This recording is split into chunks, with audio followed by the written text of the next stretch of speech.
masih hidup ya. Tapi salah semua baca dan maunya sendiri. Kita telah melihat dari pasal 7 dan pasal 8 bagaimana pengajaran Yesus menghadapi orang-orang yang hidup dengan adat istiadat. Satu kehidupan yang wajar, seharusnya kita bisa menganggap begitu wajar karena adat istiadat adalah budaya setiap suku bangsa. Dan Indonesia ini kaya sekali dengan budaya. Dan boleh dikatakan negara yang paling kaya dengan budaya. Bila dalam Anjang Iswar yang kemarin merupakan anjang puncak budaya Indonesia.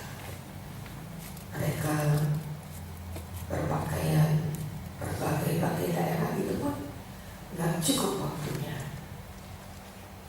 Dan mereka akui bahwa Indonesia adalah negara yang berbudaya. Itu harapan kita. Tetapi fakta berbicara lain. Indonesia sudah kehilangan budaya. Bahkan tidak malu mengadopsi budaya asing dengan segala cara mereka yang tidak cocok dengan budaya kita. Lalu Yesus berkata, begitu banyak orang yang membuat tidak berlaku firman Allah karena adat istiadat yang kamu ikuti. Lalu Yesus memanggil ayat 14 orang banyak dan berkata, dengarkan dan camkanlah. Tujuan Yesus berkata ayat 13 dan 14 pasal yang ke-7. Budaya itu dari luar. Tetapi bagaimana kita dari dalam? Budaya itu adalah pengaruh dari luar. Orang pakai musim apa sekarang? Lagi tren bagaimana? Oh, bajunya model pendek sekarang. Semua pakai baju pendek. Sudah kemakan budaya sendiri akhirnya. Nanti budayanya pakai baju nabrak-nabrak, warnanya nabrak, tidak selaras tapi nabrak-nabrak semaunya. Oh, lagi budaya begitu, lagi trennya begitu. Begitu gampang budaya itu merubah pribadi seseorang. Yesus berkata, yang penting sekarang perhatikan apa yang dari dalam. Dari dalam hati orang, ayat yang ke-20. Apa yang keluar dari seseorang, itu yang menajiskan. Sebab dari dalam hati orang timbul segala pikiran jahat, pencabulan, pencurian, pembunuhan, perzinahan, serakah, kejahatan, kelicikan, hawa nafsu, iri hati, hujat, sombong, bebal. Berbagai-bagai kenajisan keluar dari seseorang. Rupanya yang di dalam itu lebih kotor daripada budaya yang masuk. Jadi budaya itu tidak merupakan sesuatu yang harus yang paten. Karena begitu cepatnya perubahan terjadi karena budaya seseorang. Peliharakan hati, karena dari dalamnya itu yang sangat menentukan apakah kita menjadi rusak, menjadi kotor. Lady Gaga beberapa waktu lalu tidak jadi manggung di Indonesia karena dianggap oleh baik FBI, baik for country, baik from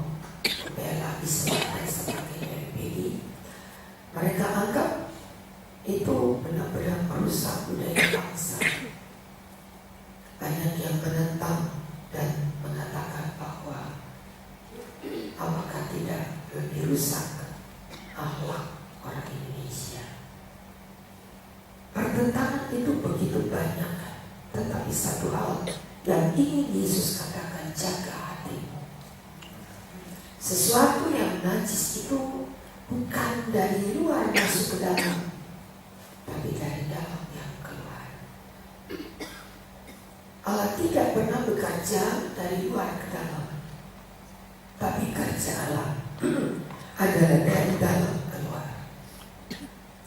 Tuhan tidak mengerjakan lebih dulu luarnya, tapi Tuhan mengerjakan apa yang di dalam lebih dulu. Ada cara Allah, sistem Allah yang merubah apa yang dari dalam, dan Allah rubah hati kita. Saudara dan saya sampai hari ini di tahun 2014 kita boleh ada sebagaimana kita ada, sebab Allah sudah rubah hati kita. Puji Tuhan. Kita berterima kasih karena belas kasihan Allah yang merubah siapa kita. Kalau mau dibilang rusak, kalau mau dibilang bobrok, Mazmur berkata semua orang sudah menjadi bejat. Dengan tidak tanggung-tanggung kalimat-kalimat itu diucapkan, karena memang itulah kondisi. Dan Allah sebenarnya tidak tahan melihat kebobrokan kita. Di salah satu kemarin saya sekilas membaca, di mana saya baca kemarin, ada penglihatan katanya, ada sebuah penglihatan di mana kemarin saya baca. Ketika Manado ditimpa banjir bandang ini, mereka bilang, saya lupa pakai di mana saya baca kemarin. Ketika Tuhan dan ketika Manado ditimpa bencana ini, ada seorang anak melihat Yesus memandang Manado dengan muka yang marah. Yesus memandang Manado dengan muka yang marah. Anak itu memberitahukan, ya saya lupa kemarin di mana saya baca. Saya katakan, apa yang terjadi di Manado tidak lebih dari apa yang terjadi di Aceh. Dua keadaan yang membuktikan keadilan Allah. Dua keadaan yang sangat membuktikan Allah tidak pilih kasih. Ketika Aceh ditimpa dengan tsunami, semua yang ditinggalkan oleh tsunami benar-benar begitu yang kita melihatnya luar biasa. Memang Manado tidak mendapat bencana dengan ribuan orang, ya, dengan ribuan orang yang mati seperti di Aceh. Kemarin mereka baru temukan katanya di bawah reruntuhan longsor Tomohon ada 13 mayat yang ditemukan, jadi lebih dari 15 orang kemarin dikatakannya.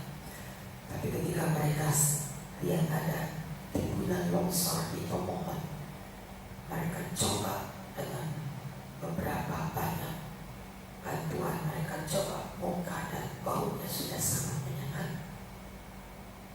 Mereka temukan 13 jenazah di bawah reruntuhan longsor. Berarti sudah kabar. Itu yang baru kelihatan, itu yang baru ketahuan. Allah bisa lakukan itu di Aceh. Dua, ya, Acehnya orang Kristen itu Manado. Begitu jelas saya katakan, tiap gang, tiap RT,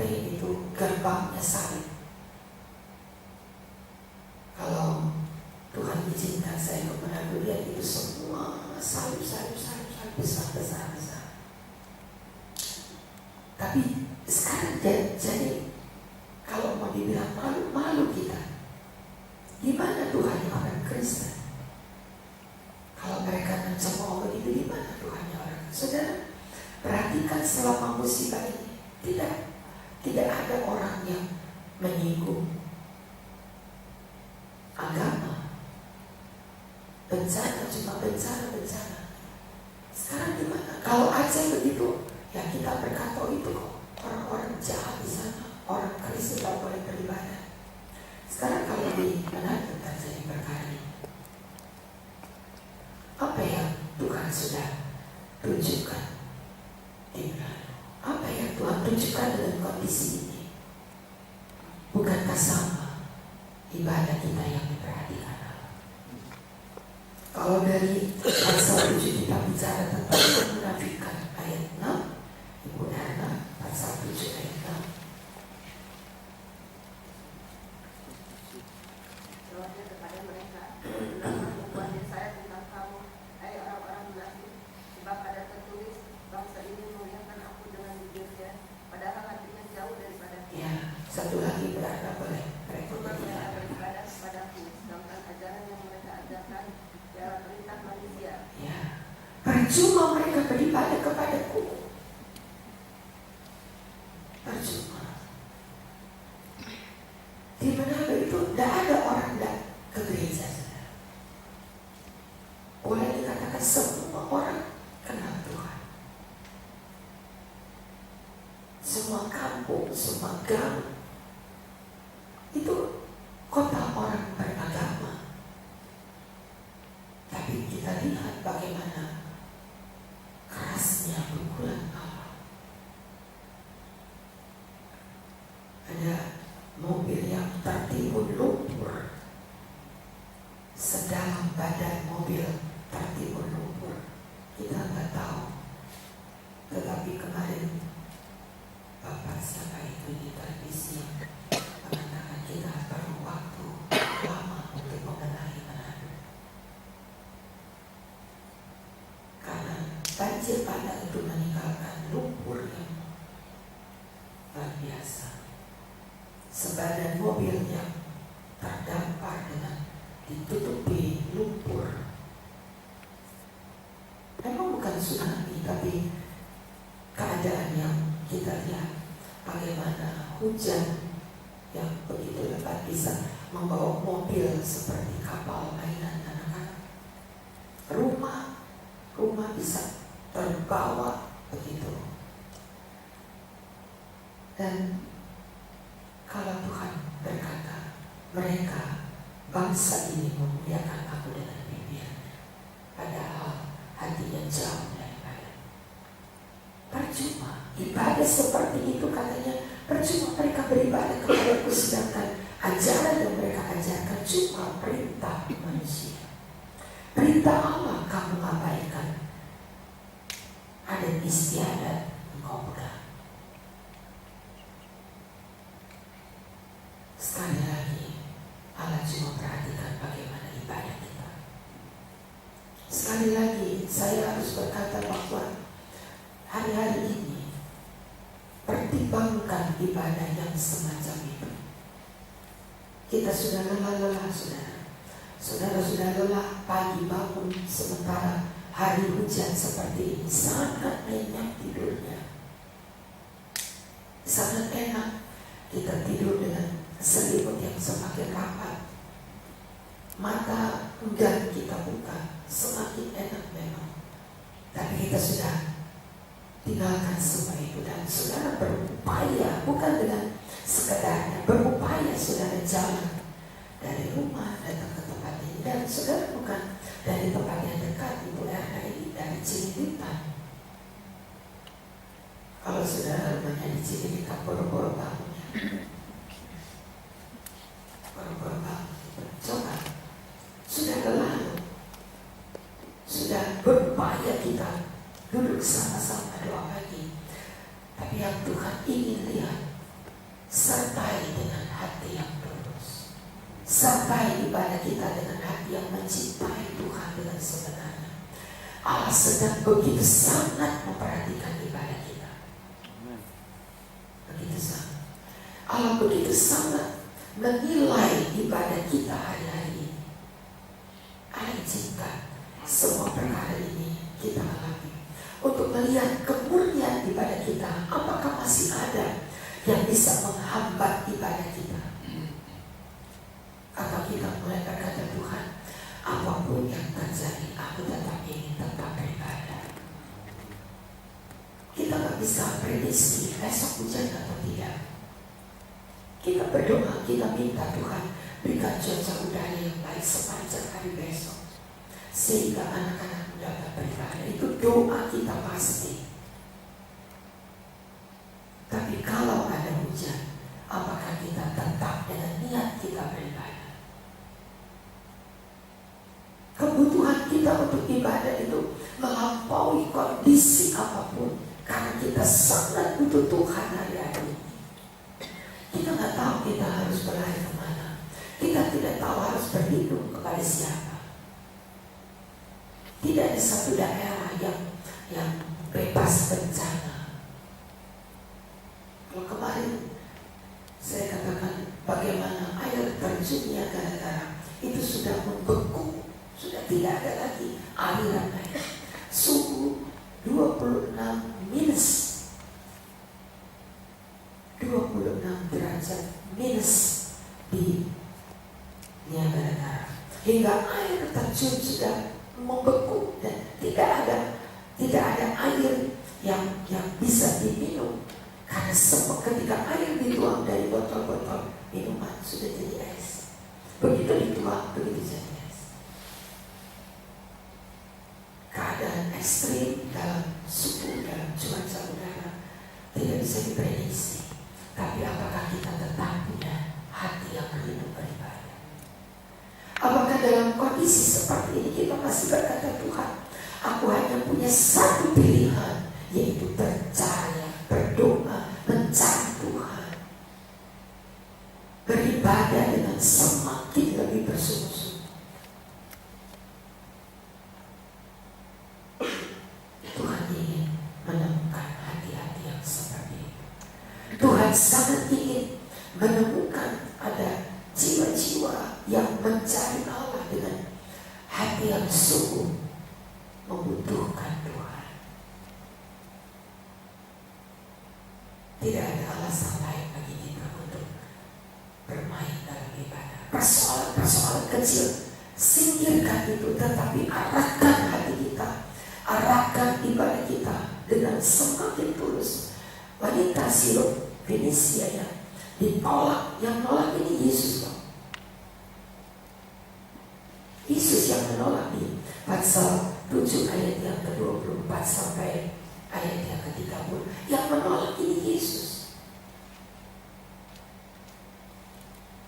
Wanita ini duduk di bawah kaki Yesus, hanya meminta kerasukan roh jahat anakku Tuhan, tolonglah dia. Ia memohon. Yesus berkata, biar anak-anak tenang dulu, sebab virus Fenisia bukan daerah Yahudi. Gak pantas katanya kalau roti di meja itu dilempar kepada anjing. Kasar banget Yesus berkata seperti itu. Kedengarannya memang begitu. Tetapi wanita ini tidak beranjak dari bebannya. Dia ambil rema itu. Dia berkata, benar Tuhan, tapi anjing yang berada di bawah meja makan dari rema-rema yang dijatuhkan anak. Luar biasa jawabannya. Yesus kagum dan dia berkata, karena kata-katamu itu, pergilah, anakmu sudah sembuh. Pergilah. Yesus dengan sengaja dia usir dan dia katakan anjing. Wah, kalau saya bilang jemaat anjing, nggak tahu marahnya kayak apa. Ya. Kalau kita lihat Yesus dengan keras berkata, tidak pantas roti yang disediakan untuk anak-anak dilempar kepada anjing. Saudara akan berkata, emang gua anjing? Yesus katakan itu, yang ngomong Yesus begitu. Ada kalanya kita berhadapan dengan sikap Allah yang keras seperti ini, untuk melihat bagaimana iman kita, apakah tersinggung dengan kalimat itu. Wanita ini tidak, saudara. Dia malah ambil rema yang tadi Yesus katakan, memang benar apa yang kau katakan, tetapi anjing itu juga boleh makan dari rema yang jatuh dari anak. Yesus geleng kepala, lihat iman, dasar motivasi pengiriman, tidak dengan kemunafikan, tidak beribadah untuk tujuan-tujuan tertentu sama sekali, tidak. Tapi dia memang sangat membutuhkan rema-rema yang jatuh. Dia membutuhkan apa yang jatuh dari meja Allah. Dia Allah adalah mana yang jatuh dari mejanya Allah.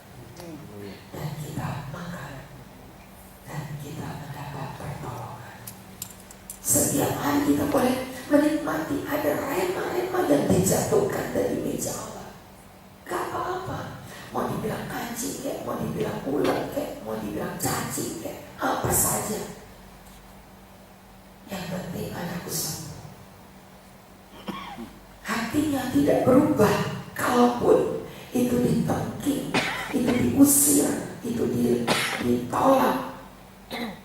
Yang penting anakku sembuh. Tidak ada datang beribadah kepada Tuhan dengan hati yang tadi dikatakan hati yang jauh daripadaku, dengan hati yang munafik, dengan hati yang tersinggung, dengan hati yang berperasaan terlalu halus dan sebagainya. Itu tidak lagi menjadi poin yang menentukan bagaimana kita ibadah. Oh, gerejanya betul, gerejanya. Tapi bukan masalah gerejanya, masalah apakah kita ketemu dengan Yesus, apakah kita ketemu dengan Tuhan itu. Saudara boleh berkata, ya kita orang-orang timur, perasaan kita tolong diperhatikan juga. Ketika Yesus bicara ini, Yesus tidak bicara dengan perasaan.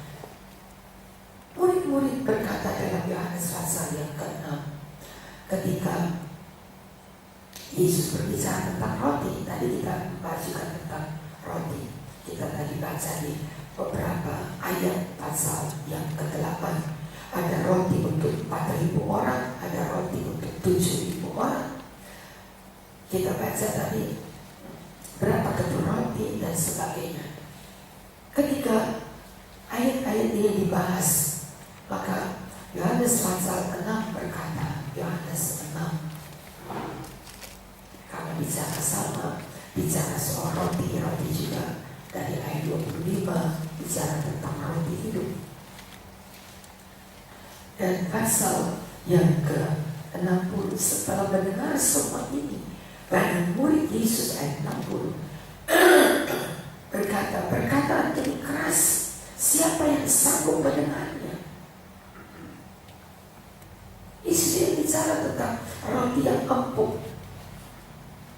Yesus tidak bicara tentang roti yang dimakan. Yesus dengan keras berkata ayat 26. Yesus menjawab, aku berkata, sesungguhnya kamu mencari aku bukan karena melihat tanda, melainkan karena kamu telah makan roti dan kenyang. Kamu cari aku supaya kamu gak kerja lagi dan kamu makan gratis lagi kayak kemarin. Keras Yesus bicara. Kamu cuma mencari aku kalau ada maunya. Nah, bahasa kita sekarang, kalau lagi ada maunya, kamu pasti datang. Coba kamu gak punya keinginan apa-apa, boro-boro bangun dari tempat ini. Murid-murid berkata, Tuhan, perkataan ini menggoncangkan iman. Terlalu keras. Iman menjadi goncang, iman menjadi lemah gara-gara ucapanmu terlalu keras, terlalu kasar. Yesus berkata ayat yang ke-60, Sebab telah kukatakan kepadamu, tidak ada seorang datang kepadaku kalau Bapa tidak mengaruniakan kepadanya. Pada waktu itu banyak murid-muridnya mengundurkan diri dan tidak lagi mengikuti dia. Maka Yesus berkata, 67, apakah kamu tidak pergi juga? Ditantang oleh Yesus. Petrus yang dengan hikmat Allah berkata, Tuhan, kepada siapa lagi kami akan pergi? Karena perkataan itu adalah perkataan hidup yang kekal. Ada motivasi pengiringan yang sedang digodok, ya, digodok oleh Allah. Ada motivasi pengiringan yang sedang digodok, ingin diketahui Allah. Apa sih motivasi? Kamu datang, kamu bangun pagi, kamu tinggalkan nyenyak tidurmu, kamu tinggalkan semua yang nikmat. Kan hari ini gak kerja, tidur lebih lamaan dikit kan lebih enak, betul. Tapi ada kerinduan, kelaparan di dalam jiwa kita yang tidak bisa ditolak oleh kalimat apapun, oleh sikap apapun, oleh siapapun, tidak bisa mempengaruhi kita untuk meninggalkan Tuhan. Amin.